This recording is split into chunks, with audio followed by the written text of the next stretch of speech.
everybody should be concerned about. You don't want to run into a thyroid problem, and when you do, I'm telling you right now, you better learn it. You better become your own expert, or you're going to go through the pain and the misery of putting your health into the hands of someone else when you could possibly help them help you. Cue music. Places, everybody places. We're starting in 3, 2. Welcome to the Autoimmune Hour, where we look at the rise of autoimmune disorders. I've brought together top experts that range from doctors, specialists, nutritionists, researchers, and even those recovering from autoimmune to bring you the latest, most up-to-date information about autoimmunity and how to live your life uninterrupted. Thank you for joining us here on the Autoimmune Hour with Sharon Sayler. Always seek sound legal, medical, and or professional advice regarding any problems, conditions, and any of the recommendations you see, hear, or read here on the Autoimmune Hour, Understanding Autoimmune, and Life Interrupted Radio. Now, we don't want you to worry about taking too many notes, so you can join the Autoimmune Hour's Courage Club, and we'll send you the transcripts and show notes from every episode. Sign up now at understandingautoimmune.com.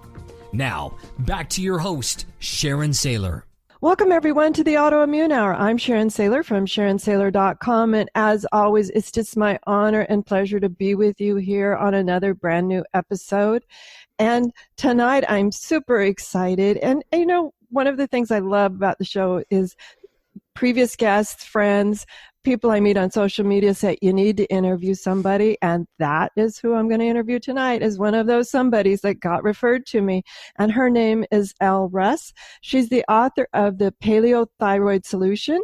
And, you know, I went and looked back through the 300 or so episodes, and we haven't really talked about the thyroid. And I got to thinking about, gosh, it's really a very important part of us. And yet, so many of us tend to overlook it. So I'm really excited to have her on tonight to discuss about thyroid. Let me tell you a little bit about her, because an amazing woman. She has helped thousands of people around the world reclaim their health. She is also a TV and film writer and the show host of the popular Primal Blueprint podcast, started by the New York Times bestselling author Mark Sisson. And we'll get in more in this woman's amazing bio. She's got all sorts of accolades here, but I just want to jump right in because she is just a brilliant wealth of knowledge. So welcome to the show, Elle. Oh, thank you for having me. I'm always excited to talk about this. I felt really bad when I started looking through all of our episodes. When was the last time we talked about thyroid? And it was one of our first episodes, so it's been a while. It's been a few years. So, gosh, and I got to thinking what an important part of us it is, and yet often overlooked, even by medical professionals. I was going through some common symptoms of problems with the thyroid and thinking they could mimic so many things. So first, let's tell the audience, what got you interested in your Paleo Thyroid Solution? So, like millions of people, this is what happens. You're having some symptoms, you go to a doctor, and then they try to patchwork the symptoms without looking at, gee, why did this person start to fall apart? Now, we know that that's the Western medicine model. You know that. We're looking for a prescription or surgery when we go to such a doctor, which is why we often have to go out of network or out of the realm of Western medicine and turn to functional medicine doctors or naturopathic physicians and people who have sort of gone above and beyond the standard model in training. And, you know, they're going to test more, spend more time with you, right? But when you have 10 minutes in a doctor's office, you know, probably not going to get somewhere. So what happened with me is I am in the entertainment industry in Hollywood. And at the time, it was like 15 or so years ago, 20 years ago when I first arrived here, it was very clear that you had to be fit in order to be a leading lady, which is the category that I was in. Now, it's way better now. We see a lot of people on television that are reflective of normal body types. But at the time, I was like, okay, I know what I have to do. I've got to go work out and kind of be this athlete. Well, in that process, I started to fall apart. I didn't realize at the time I was on a very dangerous exercise and eating paradigm. But also, I didn't realize how that was affecting my thyroid. Okay, I found all this out later. Now, like a lot of us. No, we don't know what brought it on. And I can talk about all of the things that were possibly going on that could have caused it. But the bottom line is this: I suffered and I lost about 7 years of my 30s. But here's the thing: I live in Los Angeles. I live in one of the major cities in the world for medical. And yet I couldn't find a doctor to diagnose me correctly or help fix me. I went to over 24 endocrinologists and doctors over a decade. And finally, what happened was, so my first symptom was that, so I was 30 years old at the time and perfect health in every other way, perfect, history with my family. And I started to get my period all the time, like every couple of weeks. And I chalked it up to a fluke at the time. But then I just kept bleeding and it wouldn't stop. So I go to the doctor and I don't know anything about anything at this point. I'm like everybody. I trust my doctor. He's got a Harvard degree. He must know what he's talking about. I go in there and he tests my thyroid incorrectly. And he says, your thyroid's fine. Work out more and eat less. And he tapped on my gym shoes and he said, and I said, I'm working out 2 hours a day. I'm eating 1,200 calories and I was just getting fatter and fatter. My hair was falling out. I was getting acne. I was having all these symptoms, and there's 40 in my book, and I'll talk more about symptoms in a minute. So he's doing all this patchwork. They put me on the pill. I bleed through that one. They put me on another one. I bleed through that one. Oh my gosh. And meanwhile, the birth control pill, which robs you of testosterone in your thyroid, was probably making it worse. Long story short, I go to all these doctors. Everyone fails me. The only people that actually helped me were fellow patients online in a free group. And I'll mention it because Janie Bowthorpe is one of the best thyroid experts in the world. And her book is called Stop the Thyroid Madness. And so is her website. At the time, she didn't have a website or the book. This was like 2006. She just had a forum where fellow patients were helping fellow patients kind of, who had figured it out.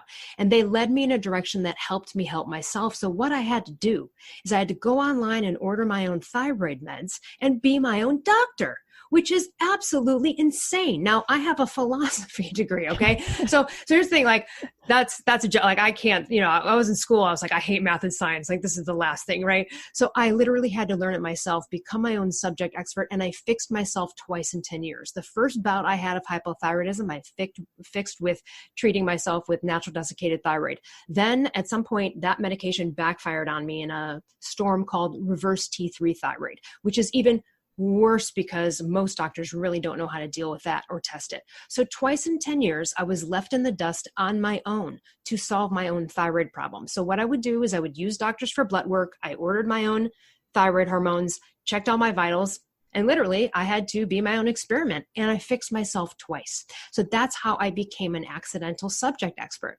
And then all these people all over the world, like I would just be hiking in Hawaii somewhere and someone would mention their thyroid problem. I don't know, we're on a hike and I'd, coach them. And finally people were like, you should write a book. But I was like, well, what's been said that hasn't already been said? I don't know. So then 7 years ago, I met Mark Sisson, who's the New York Times bestselling author of The Primal Blueprint and also the Keto Reset Diet. And he's been around forever. He's one of the main igniters of the Paleo Primal Ancestral Health movement. And when I started working for him, I had corrected my second bout of thyroid problem, but I still hadn't been able to lose the weight. And I was struggling with some physical issues and inflammation. So I'm looking at this guy and his wife, and they're like 20 years older than me, and they look amazing. And they don't seem to be struggling with food, and they're not overworking out. And I thought, maybe I should read this guy's book. So I read his book and I modeled myself, and I thought, oh my gosh, I've been on this carbohydrate dependent paradigm forever. I finally switched to paleo, and what I noticed is that things start to get corrected. My medication decreases by 50%, some inflammation goes away, and then I did have to work with a functional doctor to correct some things that had happened, because when you're in a hypothyroid state, it is a disease state, so you will get a disease or another affliction that you otherwise would not have gotten. So all of these little things happen, and there's only so much food and lifestyle can do. Sometimes you do need supplements, sometimes you do need some intervention. So I cleaned it all up. Long story short, I finally pitched the Mark because I was the first person to connect these things. And we can get into this a little bit later because I definitely want to focus on thyroid, but the Paleo Thyroid Solution is not about, you gained weight because you got fat because you were hypothyroidism, and here's how to lose it. That is part of it. But the other part of it is that in general, a high fat, moderate protein, low carb paradigm is really the ultimate in blood glucose management and adrenal management. And that really goes along with how our thyroids work. And I'll let you go from here. But one of the most important things that everyone needs to know is that, and this is not me saying it because I think it's important. This is just a fact. The thyroid is the master gland of the entire human body. If you had your thyroid gland removed because of thyroid cancer or for some other reason, or if you were the 1 in a billion people that were born without one, they'd have to administer thyroid hormones pretty quickly, or you will be mentally retarded. You will have, the child will not have the proper brain development. They will be intellectually disabled. And if you don't have a thyroid gland, then you have to be on thyroid hormone replacement, or you're dead. So what does that say about someone who's living in subpar thyroid hormone output and metabolism? It's a slow death. And that's exactly what hypothyroidism feels like. It's accelerated glycation. You're aging rapidly. Your hair's falling out. You're breaking down. The reason the thyroid is also the master gland of the human body is it is absolutely in control of the production and regulation of all of your sex hormones. Hence, my bleeding issue. Hence, infertility. Hence, oh, did you get diagnosed with polycystic ovarian syndrome? I did too. Guess what? Didn't have it. Well, what do you mean, Elle? How was the doctor that much of a dummy? He wasn't. When you looked at the ultrasound, I absolutely had PCOS, but no one said why. And once you fix the thyroid, the cascade of things go. So hypothyroidism causes depression. So you go to the doctor. They don't test your thyroid properly to rule that out first. So they give you the Prozac. The Prozac works for 3 months, then it won't work, because you never got to the root of it. The same goes for high blood pressure, which is often insulin resistance. The same goes for a really crappy lipid panel. Oh, you need statins. We're worried about your heart. Do you? Because I had a horrible lipid panel too when I was hypothyroid, because you can't process fat. Once you correct that, the cascade of everything works together. So everybody in this world has to have either a thyroid gland or proper thyroid hormones. It doesn't matter which way you get it. There's plenty of people who've had thyroid cancer and had the gland removed, but then you have to replace what that's not giving. And I'll leave it there because I could probably go on and just keep going. It'll just be a lecture. But let's start there, because this is something that everybody should be concerned about. You don't want to run into a thyroid problem. And when you do, I'm telling you right now, you better learn it. You better become your own expert, or you're going to go through the pain and the misery of putting your health into the hands of someone else when you could possibly help them help you. Oh, absolutely. And bravo for being your own best expert. I think that's the best way. Everybody's different.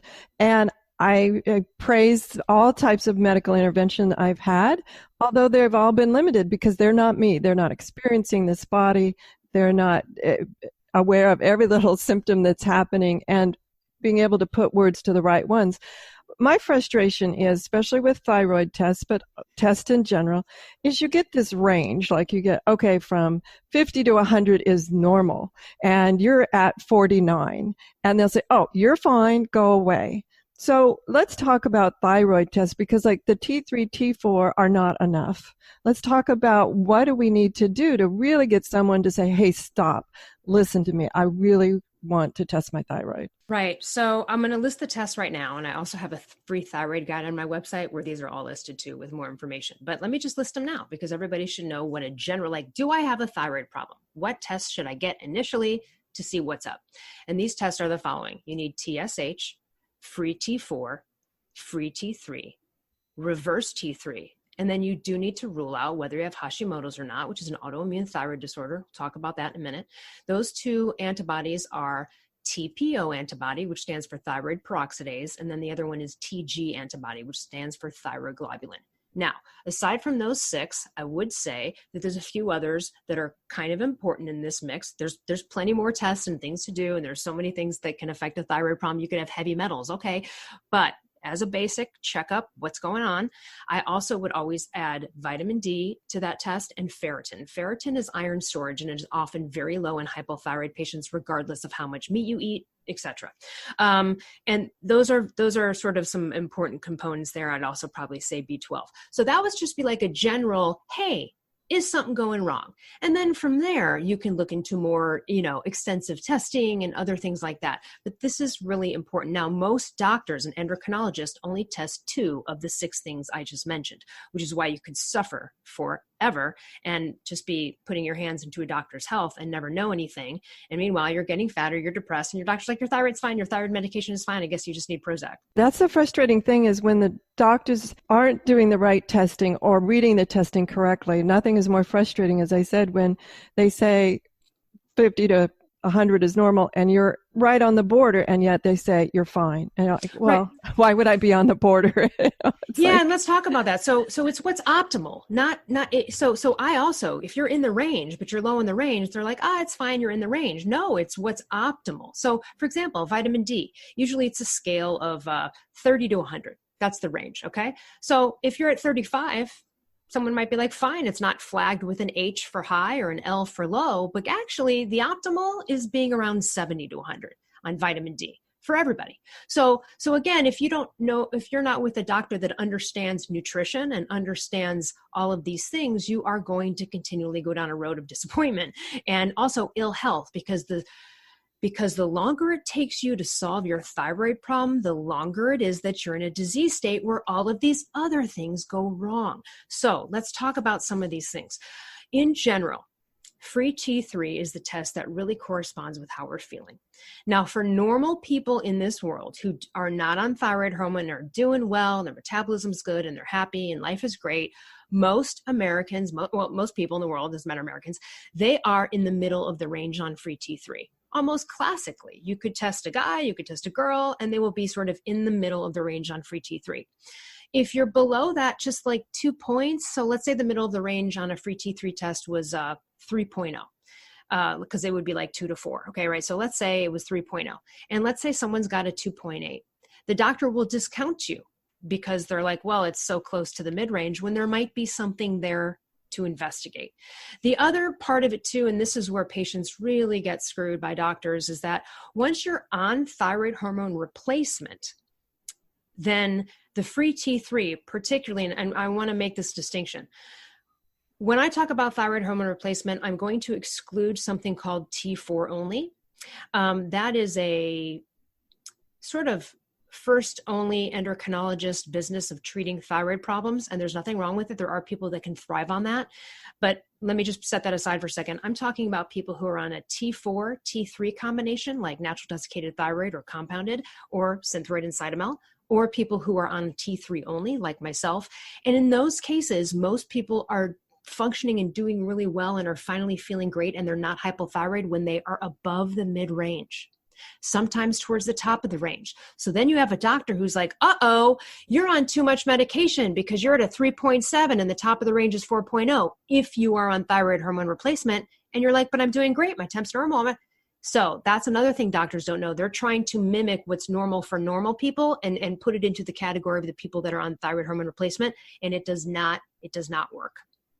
Oh, wow. Okay. So what are the questions we have to ask our doctor to make sure that they are thyroid up to date? I mean, this is a rapidly changing area. So I'm thinking in my mind, and I've had not more on thyroid, but other things where I've gone to a doctor and I'm like, whoa, this is really sad when I know more than you. So it's actually often the case with myself, and it really is disappointing, and it's continual, and it's getting a little bit better now with the information being out there.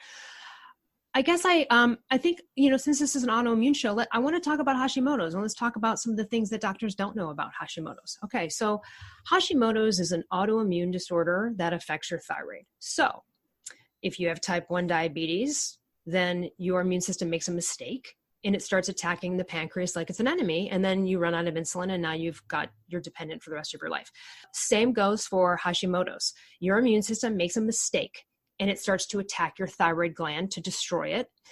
Increases antibodies, lots of inflammation, lots of symptoms. It could be between hypo and hyper. You can swing, but mostly Hashimoto's does resolve itself sort of in hypothyroidism, meaning underactive thyroid, which is sort of the main point of this discussion. Though I'm happy to discuss Graves', which is autoimmune too, and that's hyper. So we can talk about both. But with autoimmune Hashimoto's, we have learned things that are just clear. Grains really affect the antibodies, particularly gluten. Particularly gluten. And this is why a paleo primal lifestyle or doing a paleo AIP, autoimmune protocol, is very important. So we have seen people, like you'll have 600 antibodies on a TPO test, and let's say the range is 0 to 35. So 600 is really high. That person's suffering. And they quit gluten and it drops to 25. So you can see this, but here's the thing, most doctors don't know. So this is the tricky part. So let's say you have Hashimoto's and you're on thyroid hormone replacement because of it. which by the way, don't always have to be. There are some people that can actually control and keep their autoimmune disorder at bay without ever going on thyroid hormones. And that should be the first order of business. But let's say you can't do that. So let's say you have to go on thyroid hormones now and you have Hashimoto's and you're feeling great. Life's great. All the problems are solved. Yet every time you go to the doctor, the TPO antibodies still say 300 or they're still up there. See, the doctor is going to discount that if they're a dummy doctor and go, oh yeah, well, the person has Hashimoto. So of course, the antibodies will be there. What they don't know is that you can do something about the antibodies. Everybody needs to know this. You can actually do something about them, but you got to be with a doctor who understands functional medicine and understands nutrients and nutrition. So when you remove these offensive things like these oxidative, like the canola oils and all the junk, Whole30, Paleo, whatever, you don't even have to eat meat, but you've got to be clean here. You remove some of these offenders. There's also things like people who have Hashimoto sometimes get affected by foods high in histamines. This is something like cinnamon. Are you putting cinnamon on your coffee every morning? There's a lot of autoimmune sufferers who are like, oh my God, I had no idea. And I've been using cinnamon every day or paprika. So there are lots of different things that people who have autoimmune disorders need to consider nutritionally that most doctors don't know. So you're just going to get the pill and now you're okay or you feel good. But here's why it's a problem. If those antibodies are still high in the background, that is inflammation. Antibodies equal inflammation equal begetting more autoimmune issues and effery going on over there. So you do want, the goal is to get your antibodies as low as possible, even undetected. Now, for your audience, I want to give everyone immense hope here because I have interviewed hundreds of people on the Primal Blueprint podcast, and I have interviewed 3 people at this point who have completely cured themselves of their autoimmune disorder. One had horrible MS for 20 years. Completely cured it. Meaning if you took her blood test right now, that doesn't have it. Her name's Palmer Kippola. She wrote a book called Beat Autoimmune. Really great story there.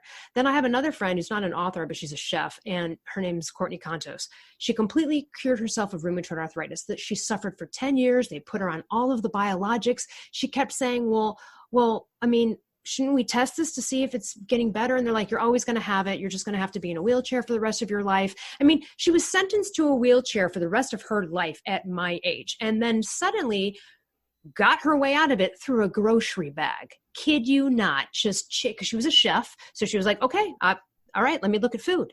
She completely cured herself. If you took her blood right now, and she normally had RA markers at like 300 or above, they are like 0, meaning if you tested it would be like me testing it, where they'd be like, oh, good, you don't have rheumatoid arthritis. How the hell does that happen? That is so, think about that. So there's a set of doctors over here completely ignorant, keeping people sick on these medications. She had to have, her wrists are fused now. She had to have like like $500,000 foot surgery. All of these, she couldn't walk. She was in a wheelchair for months and months. Nobody needed to go through that. Nobody. Absolutely. Now the other person that cured themselves of rheumatoid arthritis as well is another chef named Seamus Mullen. He's written several books about it. Same thing. He was on literally like 18 different medications. He suffered for 10 years. He, these people, as you might know with rheumatoid arthritis, they take a step down a step and it feels like someone just took a hammer to their foot. I mean, this is a horrible, horrible, painful thing. And so he thought, okay, let me look at food. Okay. And so he did the same thing. It's been, I think like 10 years now or 7 years now, he's been completely off all of the medications. In 6 months, he dropped the medications in half. In about 12 months, he was only down to 2. In 18 months, he was off all of them and he has not had an issue since. So this suffering is sometimes absolutely necessary. One of the things he learned about foods, and this is another thing about nutrition, this is why people with autoimmune disorders really do need to look into the nutritional aspects of this because it's no joke. So one of the things he said to me when I interviewed him is he said, well, I really realized I can't have Szechuan food. And I said, oh, are there some spices in there or something that don't work with your thing? He said, no, actually it's when they heat the peppers at a high rate, it oxidizes it to a point where the lectins get stronger or come out. And again, this is why a lot of people with autoimmune disorders, when they remove beans and legumes, again, that's also paleo. So paleo is really no grains, no beans, no legumes. That's not to say that you can't get away with some white rice or something like that, but there are people with rheumatoid arthritis that when they even eat a pseudo grain like quinoa, they will wake up and not be able to button their shirt the next morning. So these are really things, these are important things to look into. So I suggest looking into a Paleo AIP or autoimmune protocol. Everyone can look up the work of Eileen Laird. She wrote a simple guide to the AIP and has a lot of information on it that's very inexpensive. There's also Sarah Ballantyne's book called The Paleo Approach. So this is what we know about Hashimoto's. Okay. So the other thing about Hashimoto's too is that it can run in families with autoimmune disorders, but also too, it can be ignited by things like living in a place with black mold. So Dave Asprey from Bulletproof, everyone knows Bulletproof Coffee and the company, he got Hashimoto's from having black mold infestation in his place. This can happen. So sometimes it's ignited by something, and once you clean that out, you're not going to have a problem again. Sometimes it's just kind of a hereditary thing. And sometimes it really is just what you're eating. Some of the people I've talked to that aren't on medication with Hashimoto's and they're doing good, the moment they kind of go off the rails and have like a gluten-filled pizza, like vendor for a couple of weeks, they feel awful. And then sometimes it doesn't even take a couple of weeks. Sometimes it can take a matter of hours, half an hour or an hour. Yeah, like Terry Walls, with MS as well. Same thing. She eats something and literally within an hour she'll have a headache. So again, this is really, really important. So Hashimoto's and regular hypothyroidism are sort of treated the same, with the caveat that the Hashimoto's people need to usually do more work. Now, there is another thing that people are unaware of, and it's in the Q&A in the back of my book with Dr. Forsman, the Paleo Thyroid Solution. But a lot of people aren't aware of something called low-dose naltrexone. And LDN is something that has been used to lower antibodies in all sorts of conditions and cancers and all sorts of things. So it's really important to work, and that has to be compounded, and you have to know a doctor who understands that. So sometimes when like the person has done everything, they've done all the food cleaning out, they cleaned out, they did all the stuff, and they still have high antibodies, that's when low dose naltrexone comes in. And anybody can Google LDN, my name, and a podcast should come up where I specifically just talk about that with a doctor.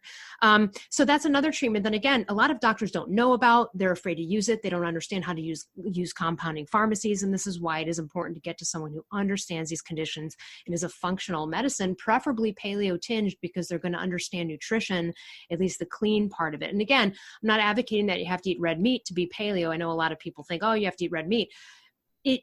Not necessarily. I mean, it would be good if you could at least be pescatarian or introduce eggs or whey into your life. But if not, there's still some things you can do. But particularly with food, yeah.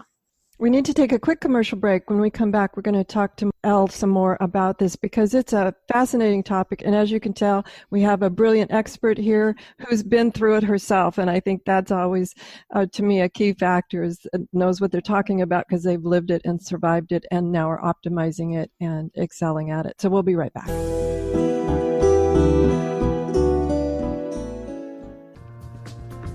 Life Interrupted Radio will return after these messages from our sponsors. It's great sponsors like these that keep this show coming to you every week. Be sure and stop by lifeinterruptedradio.com to learn more. Your conscious lifestyle on steroids. OMTimes Radio. IOM-FM. Hello, I'm Lisa Berry. Join me every Monday at 1 p.m. Eastern Time for Light on Living. A chance to see new, hear different, and feel more as I shine the spotlight on all the ways to lighten the load of life's challenges. Light on Living is your link to that new way you're looking for, that new understanding that will enhance your life, and that positive connection that will support your growth. So join me and you'll gain insight and start to see things in a new way that motivates you. OMTimes Magazine is one of the leading online content providers of positivity, wellness, and personal empowerment. A philanthropic organization, their net proceeds are funneled to support worldwide charity initiatives via Humanity Healing International. Through their commitment to creating community and providing conscious content, they aspire to uplift humanity on a global scale. OMTimes, co-creating a more conscious lifestyle. Listen and imagine.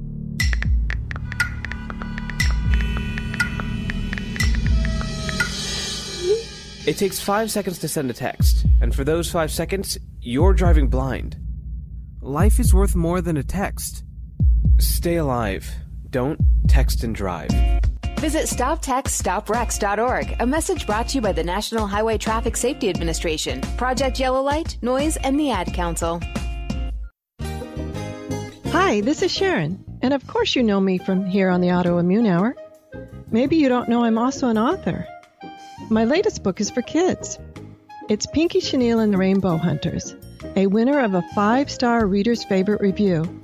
It's perfect for your early reader and a great bedtime story for your young adventurers. Check it out over at pinkychenille.com. That's PinkyChenille.com. See you there.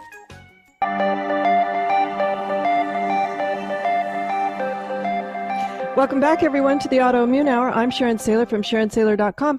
And tonight we're here with Elle Russ. She's the author of the Paleo Thyroid Solution, and she's helped thousands of people worldwide to reclaim their health. As you can tell, she's just an expert in all of this, and we're going to go deeper into thyroid solutions, as well as the paleo lifestyle. And she is also the host of the very popular Primal Blueprint podcast.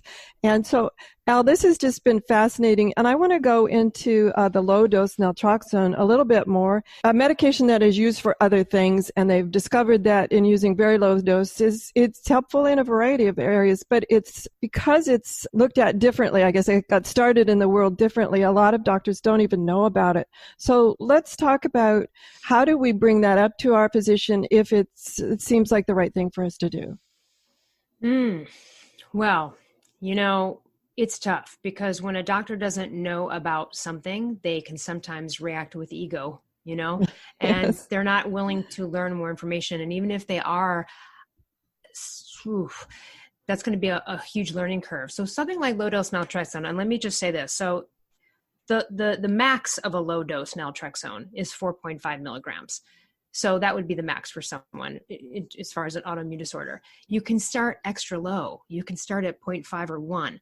The problem is that if you're with a doctor that doesn't even understand how compounding pharmacies work, then they're probably not going to learn all of that for you, unfortunately. Right.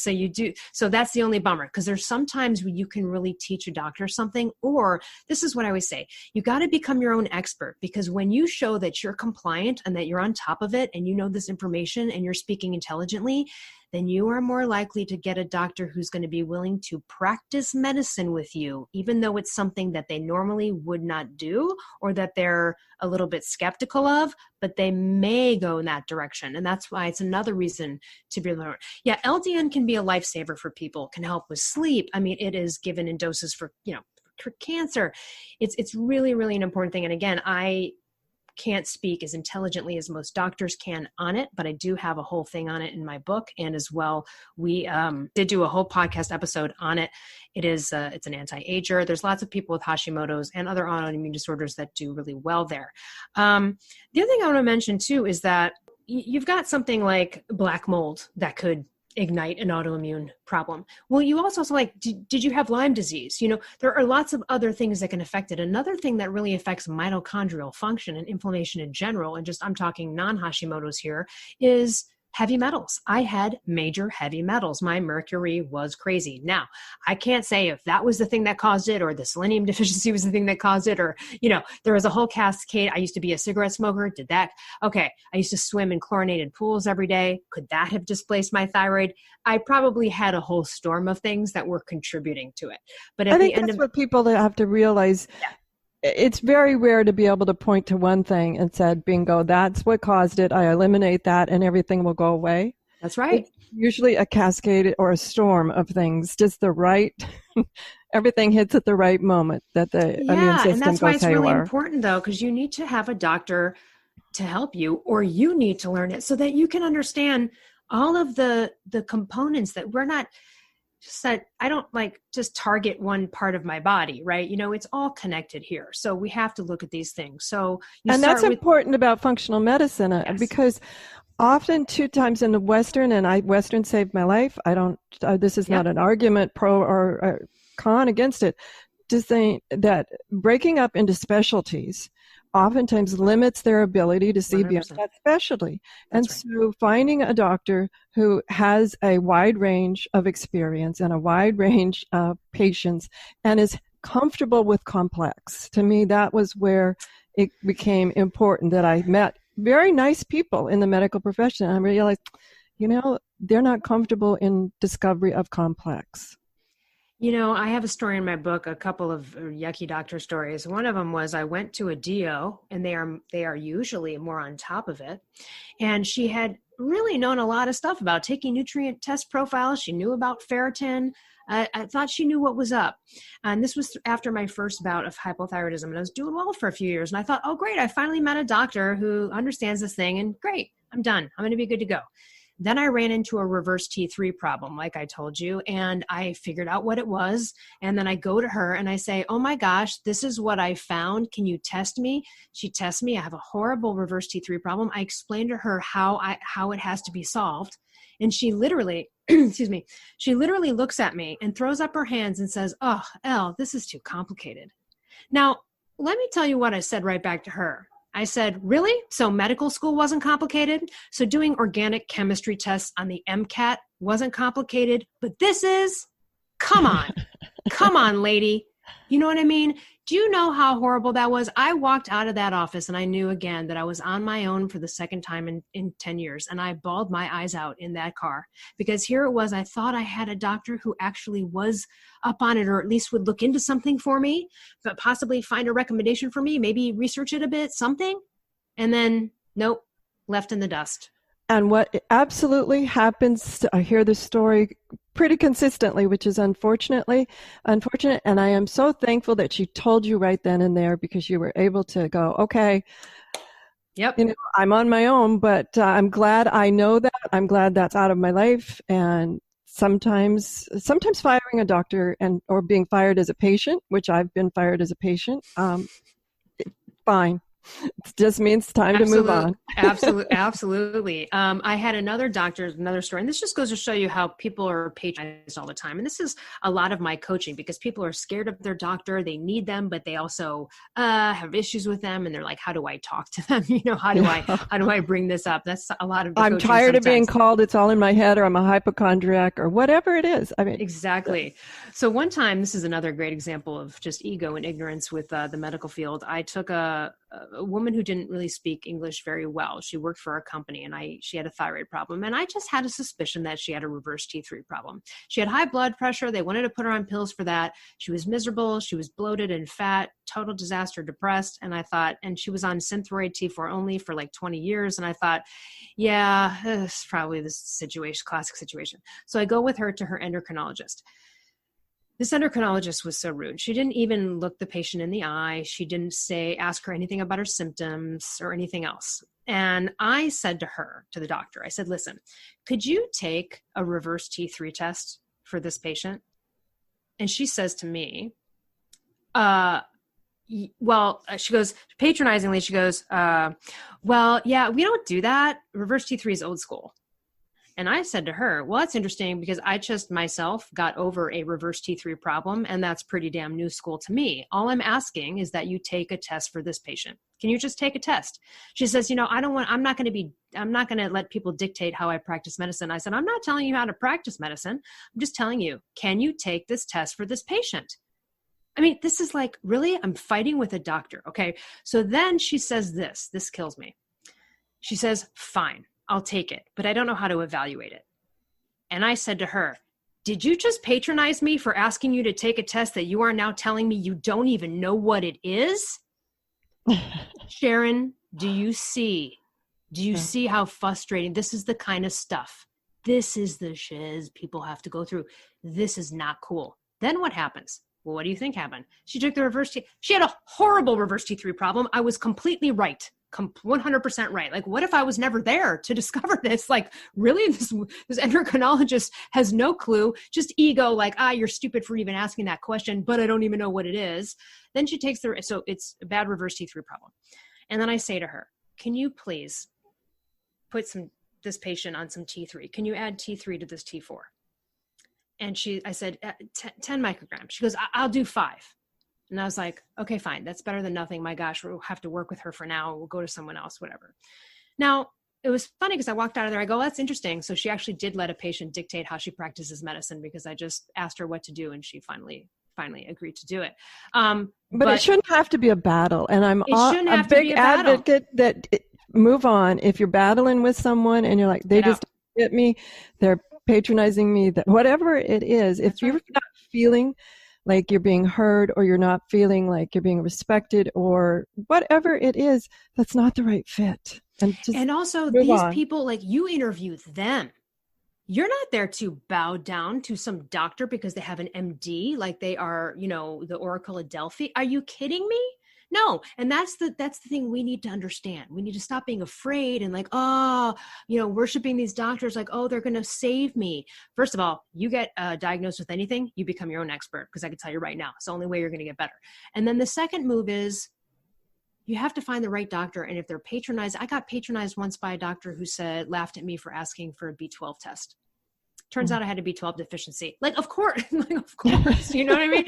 So it's just, it's fascinating to me, and it's tough. And it's, look, when you're sick with anything, you're suffering usually with your brain, you're suffering with depression about it. Hypothyroidism causes depression because we have more T3 receptors in our brain than anywhere else. So it's not just that you're depressed because you're falling apart and have 30 symptoms. It's because you are literally depressed. Your neurotransmitters, everything's off. So when you're in that state, you're not confident. It's hard, you're weak, you're vulnerable, you just want someone to help you. You've got this patronizing individual with you with a degree, but they have all of this power because they can take blood tests and prescribe. So you're like, but that dynamic has to change. You have to change it to, is this doctor good enough for me? I'm interviewing this person. They're here to work for me. And what I have found is that, and I ask people this too, I'm like, what's your health worth to you money-wise? And people always say, oh, it's no amount of money, right? Like, I mean, my health is. But then why aren't you treating it that way? And you keep going back to the HMO doctor for your insurance, but you're going to, spend a couple grand on something else that year. It's worth it. It's worth the money to go and get someone who understands what they're talking about. Now, if you can find someone who takes insurance, great. But a lot of the functional orthomolecular physicians don't take insurance because they don't want to be dictated by insurance companies. They spend an hour and a half with people. They do a lot more testing that would ever be approved by insurance. So, if you want to get to the matter and you want to get down to business, you really have to go to someone who's going to understand the full picture. Now, DOs can sometimes be good at that. Naturopathic physicians can too. I would say to choose a functional medicine MD, an integrative physician who's a functional medicine, not someone who's just hanging an integrative holistic practice shingle above their practice, but that they really truly have these credentials. And those doctors have gone above and beyond. And here's the thing about those doctors, and this is really what I think everyone needs to think about when they're looking for a doctor. Don't you want someone who's still geeking out like they did in medical school when they're like, ooh, let's solve this problem? That's the kind of doctor I want. I want a doctor who, when I bring in information, I go, hey, look, I read this. Is there any way you can take a look at it? That they're actually going to consider it and go, I had a doctor look at me and go, I'm not going to read that book. And I was like, okay, great, but you're ignorant about a subject, and I'm giving you a book on a subject, and you're not even like, what does that say about you? But it says more about sort of just the Western model they're in. And like you said, listen, I've been saved by Western medicine. It's amazing. Of course, you sever an arm, naturopathic doctor is not going to help you with that. You're going to need a hand surgeon, right? It's really important to go and seek out the people that are looking at the root causes, understand nutrition. A lot of them don't. So here's the thing. Right. So you have a doctor. Well, so for example, like with MS, it was typically back in the day, like, oh, eat a low fat diet. And so that was the model that those doctors would be pushing as far as nutrition, because people always go, well, is there anything I can do? Can I eat? And they were wrong that whole time. So basically, like, that person is continually suffering with MS symptoms forever.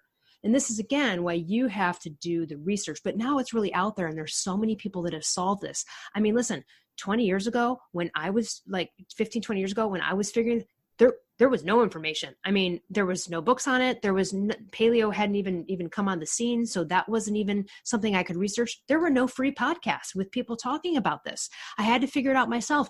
Nowadays, my gosh, I've got hundreds of interviews out there. You could listen to me all day and learn without ever buying my book. You could listen to tons of experts, functional medicine doctors. They're doing IG live TVs on different topics. This is amazing. This is the best time to get better. This is the best time to get better. I didn't have this. I wish I did, which is why I'm out there helping others, because I want everyone's journey from hypo to unhypo no matter how it happens, naturally or through medication or both, whatever, that time I want to be short. Let's get to it. This thing is solvable, by the way. Everyone needs to know that hypothyroidism is solvable. I'm on thyroid hormone replacement that I take every day to live. I'm unhypo though. Okay. So it's solvable. It's not to say that I go off medication and that's going to be solvable and I won't be hypothyroid, but it's completely solvable. And people need to know that, because when there were these uninformed doctors and they're taking the test and they're just going, sorry, no, Prozac, maybe your thyroid tests are fine. Are they? Because every single patient around the world that contacts me that says, well, my doctor said my thyroid was fine. I'm like, yeah, BS. And every time I look at the results, either A, the doctor did not test them comprehensively and missed something, or B, they literally tested them somewhat right and then completely missed the ball on it. So again, this is where personal responsibility comes in. You have to learn it. And here's the thing too. It seems a little daunting. T4, T3, reverse T3. Oh God, it's like science class all over again. I get it. But what I'm here to tell you in my book, or if you hear me interviewed and talk about this topic elsewhere, it is really simple to understand in a theoretical, philosophical way, which is the only way you really need to get it.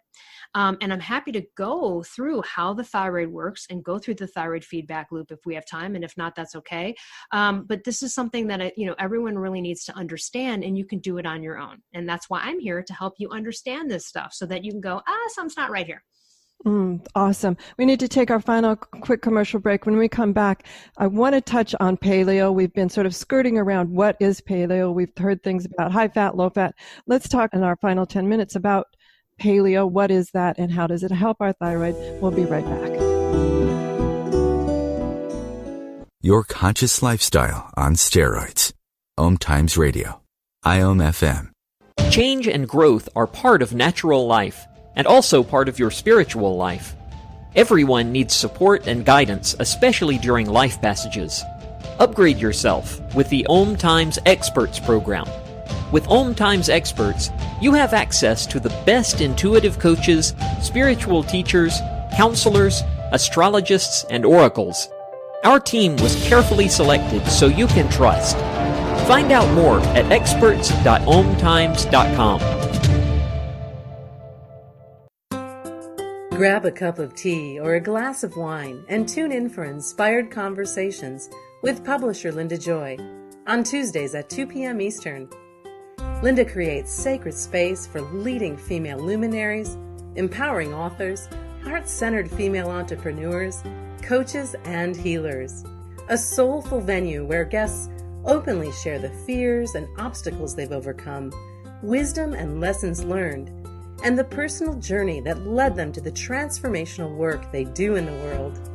Inspired conversations to empower you on your path to authentic, soulful living. Research shows we apologize up to 10 times a day, and most of the time, we say sorry as a response to someone else's mistake. What if we thanked people instead of all that unnecessary apologizing?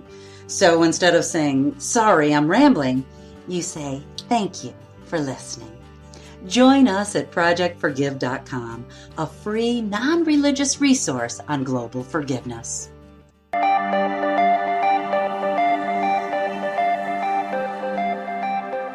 Welcome back, everyone, to the Autoimmune Hour. I'm Sharon Sayler from SharonSayler.com, and we're here with Elle Russ tonight, the author of the Paleo Thyroid Solution.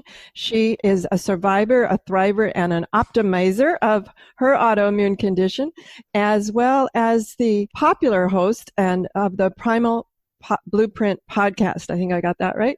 It's an amazing podcast. Check it out. She's gone from A to Z and everywhere else in it. It's been around forever. It has over 18 million lifetime downloads,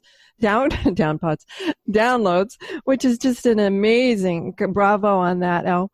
And I want to talk about, we've sort of been skirting around the word paleo. And I know it gets tossed around a lot. And we've talked about API on the show before, but let's talk a little bit, what is paleo? Because I think a lot of people think, well, I'll just fry up some bacon and I've gone paleo. Yeah, absolutely. So, and also I just want to clarify, I actually don't have the autoimmune form of hypothyroidism. I just have hypothyroidism.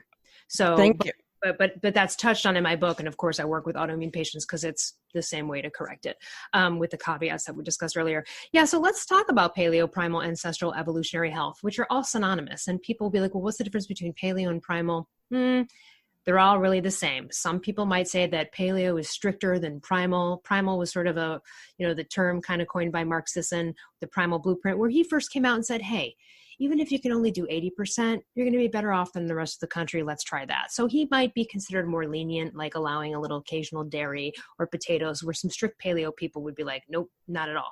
So the bottom line is this. We as humans have a certain set of DNA that expects things from us.